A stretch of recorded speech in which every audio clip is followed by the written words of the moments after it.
banyak gituan dari luar juga, Jadi, melihat orang luar juga gitu. menurut Mbak Ola kalau mau maju harus pakai begini. Ya nggak selamanya juga. Tapi Mbak Ola milih pakai yang ini. Nggak takut nanti ada perjanjian dengan makhluk-makhluk gaib yang akhirnya malah ngerugiin diri sendiri? Nggak takut? Kita kan dilihat dulu nih, kalau misalkan memang awalnya ada perjanjian ya kita enggak dong. Oke, pertanyaan saya berikutnya, nggak takut dosa? Ritual-ritual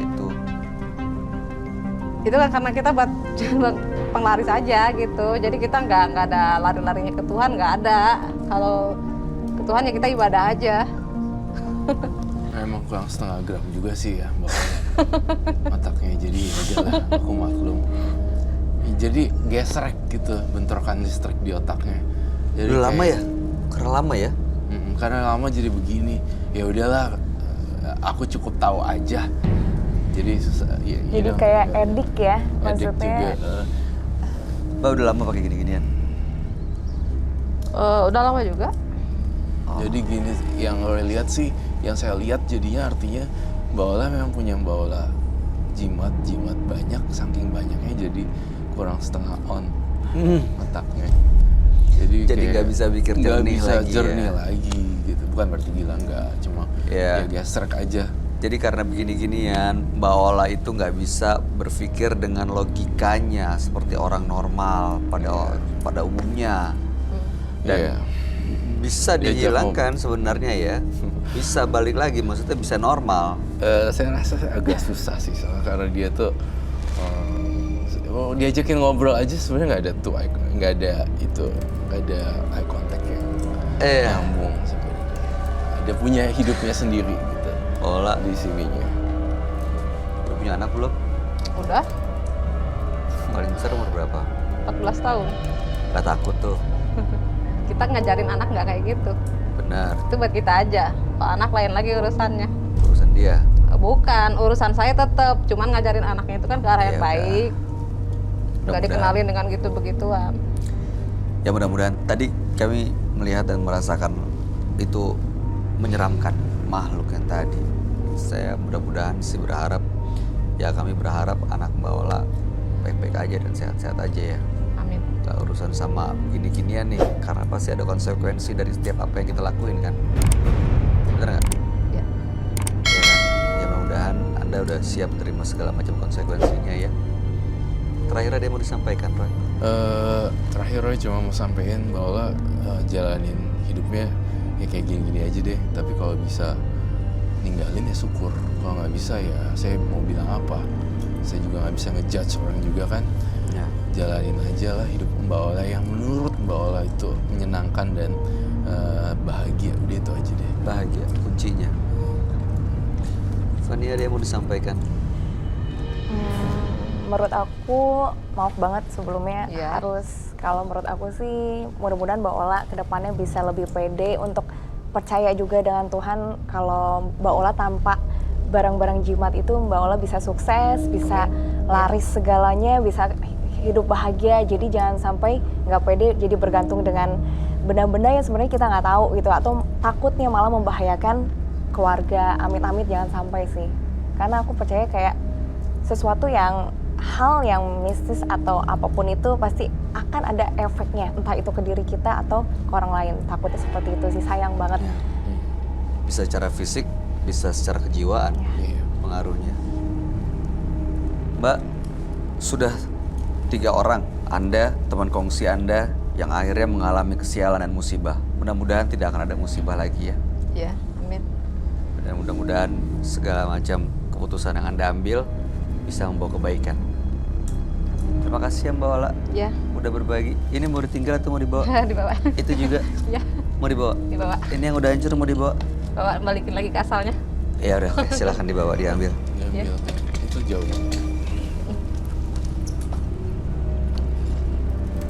Gak mau ditinggal aja? Mana? Ini kainnya masih tinggal.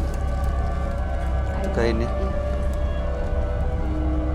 Mau dibawa ke asalnya kemana? Mau dikembaliin aja. Mau dikembaliin ke orangnya? Silakan. Ya. Sukses ya, Mbak Ola. Ya. Setiap kesuksesan membutuhkan usaha dan kejujuran.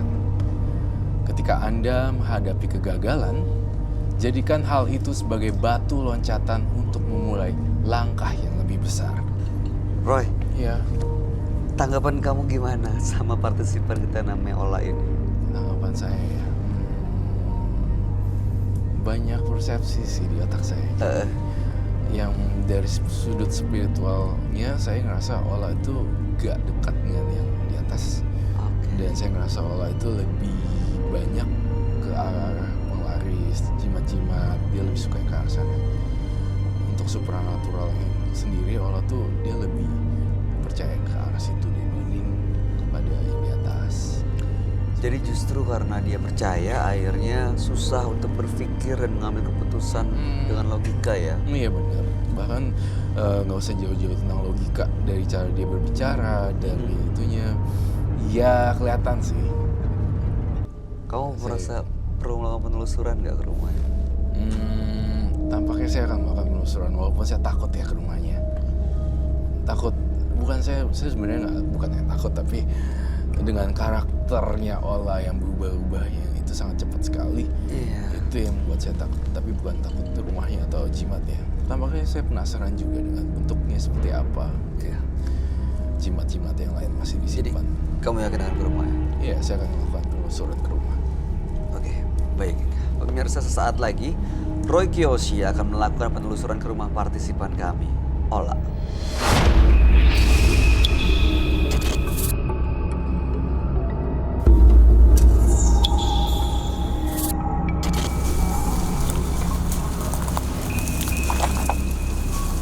Pemirsa, menembus mata batin kali ini saya bersama Mbak Ola dan Mbak Ratna untuk menelusuri tempat lokasi pesugihan mereka. Nah, kenapa saya ada di sini? Saya ingin menuntaskan misteri dan teka-teki mereka seperti apa. Ikutin saya.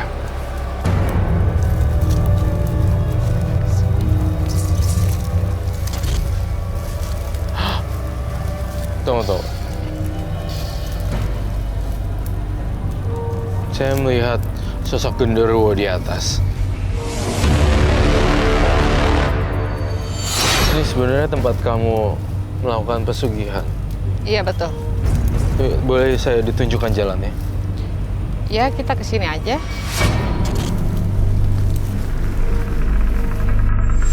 Saya merasa dikelilingin oleh energi, semacam bola-bola energi yang gelap sekali. Dan di kuping saya dengar banyak suara-suara di sini.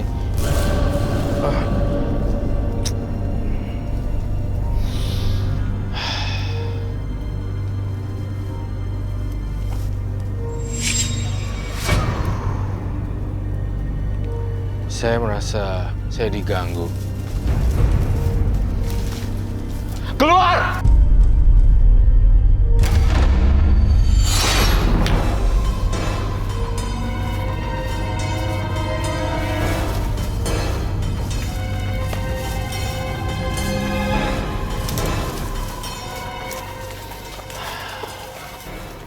Saya merasakan hawa energi genderuwo di sini.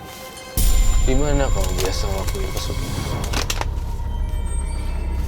Kalau saya biasanya di sini, Bu.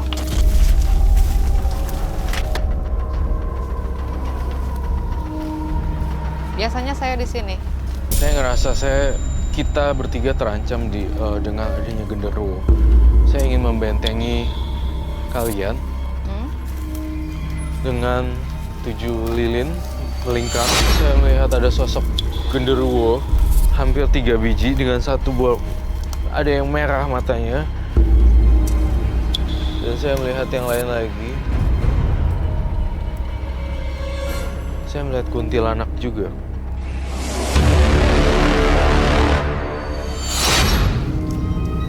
Saya melihat ada sosok anak kecil juga. Di atas lagi gantungan, lagi manggil-manggil gini.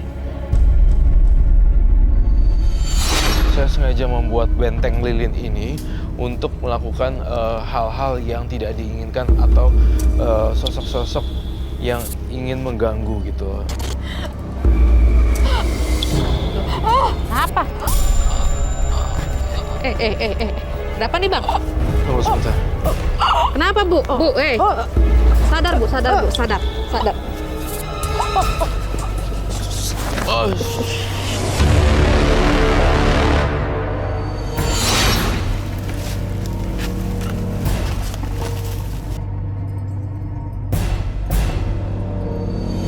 Dan pemirsa, tadi saya mengalami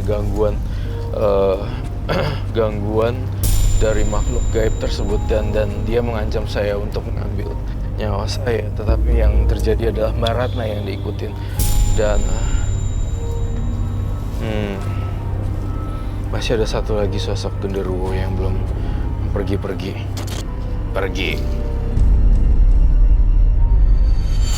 Saya ngelihat jimat yang kamu pegang mengandung banyak energi gaib. Dan bolehkah saya lihat? Saya akan buang energi jahat ini. Iya. Dan tidak ada orang yang boleh mengambil ini kembali. Tampaknya saya harus melihat dengan jelas isi benda ini seperti apa.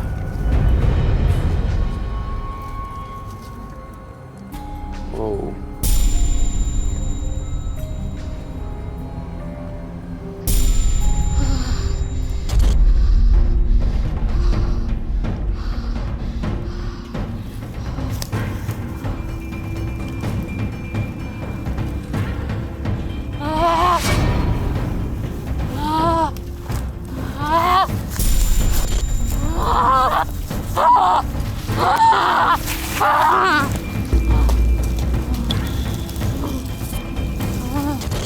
Semakin saya bersihin jimatnya di sini, semakin dia memberontak. Saya ngerasain bau yang tidak enak di sini.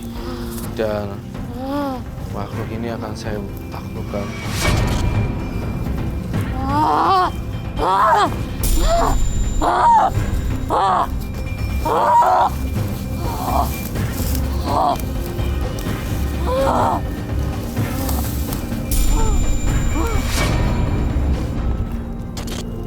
Mbak.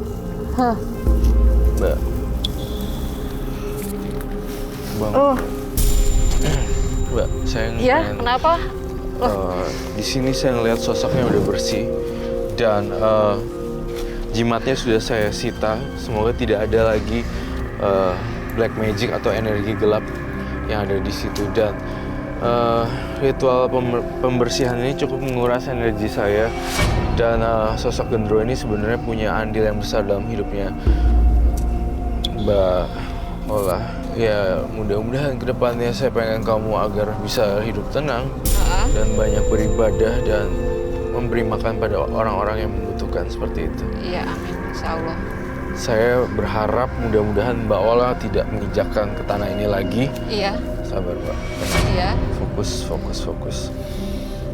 Jangan pernah kesini lagi dan jangan pernah melakukan pesugihan ini lagi. Dan sekarang Mbak Ola boleh meninggalkan tempat ini. Iya. Pemirsa, saya masih merasakan satu energi dan satu gumpalan-gumpalan energi yang menarik saya untuk menggali lebih dalam. Tapi itu nggak tahu apa. Di belakang saya dengar suara untuk kemari. Saya ingin tahu ada apa sih sebenarnya. Ikutin saya terus.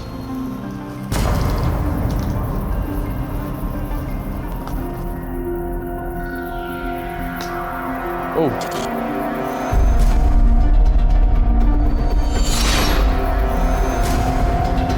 Oh my God. Ada gumpalan api yang saya lihat barusan tadi. Tampaknya ini adalah area zona merah kalau di makhluk astral yang paling berbahaya. Nah, bener kan? Saya udah bilang deh tadi. Ini ada pohon nih, pohon besar ini bener-bener banyak penghuninya di situ dan mereka pada liatin kita dan mereka merasa terancam di sana.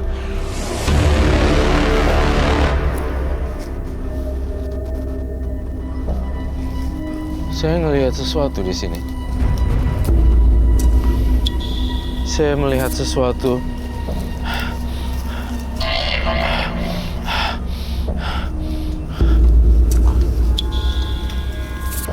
Saya melihat sesuatu di sini yang janggal ya.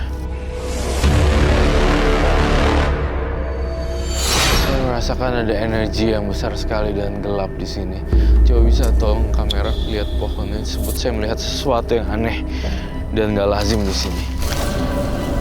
Di belakang sini. Itu dia.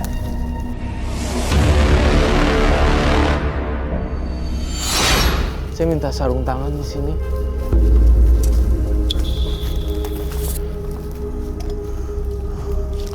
Di sini oh my god. Saya nggak lihat cuma jenglot di sini. Saya melihat banyak penampakan yang masih belum bisa saya ungkap dan saya jelasin satu persatu. Coba lihat di sini. Ini dan bagian sana ada banyak orang yang mengintip.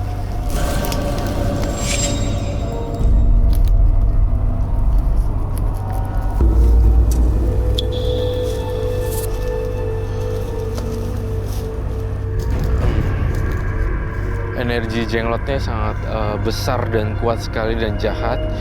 Saya merasakan energi saya tidak cukup kuat untuk membersihkan jenglot ini. Namun saya ada rencana untuk menguburnya sehingga tidak ada orang yang menemukannya. Saya rasa ini kotor banget gitu dan capek banget. Ya, saya akan menguburnya sekarang.